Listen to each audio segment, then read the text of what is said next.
नमस्कार, जय नेपाल। म राजीव राज पौड्याल नेपाली कांग्रेसको जिम्मेवार कार्यकर्ताको रूपमा आफ्ना विचारहरू व्यक्त गर्दछु। जेन जी युवा पीढीद्वारा आह्वान गरिएको आन्दोलनको क्रममा जीवनको आहुति दिने सम्पूर्ण युवाहरूप्रति भावपूर्ण श्रद्धाञ्जली व्यक्त गर्दछु तथा परिवारजनमा गहिरो संवेदना व्यक्त गर्दछु। त्यस क्रममा घाइते प्रति शीघ्र स्वास्थ्य लाभको कामना गर्दछु। देश अहिले इतिहासकै जटिल सङ्कटकालबाट गुज्रिरहेको छ। युवा पिँढी यसरी आफ्नो भविष्यप्रति जागरुक हुनु देशको उज्जवल भविष्यको सङ्केत नै हो। वास्तविक रूपमा आफ्नो नाम चरितार्थ गर्दै लोकतन्त्रलाई सही बाटोमा ल्याउन जेनजीद्वारा गरिएको भ्रष्टाचार विरुद्धको यो प्रयास प्रशंसनीय छ।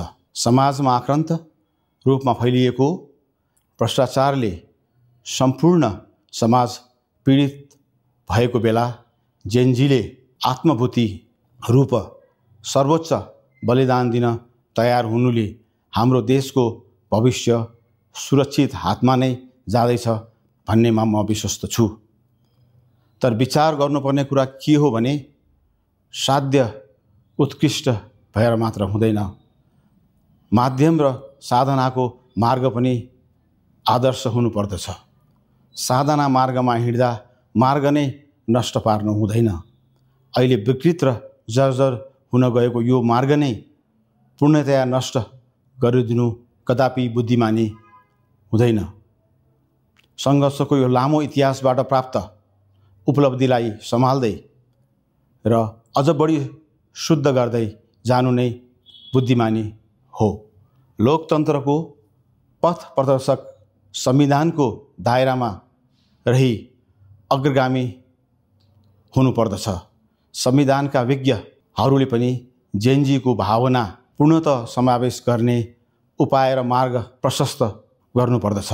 म एउटा जेन एक्सको प्रतिनिधित्व गर्दै हाम्रो पुस्ताले 2046, 47, 62, 63 को आन्दोलनबाट प्राप्त भएको संवैधानिक उपलब्धिको संरक्षण र सम्बोधन गर्न अगाडि बढ्नको लागि आह्वान गर्दछु। अविलम्ब सामञ्जस्यपूर्ण समाधानको कुरा राख्दछु।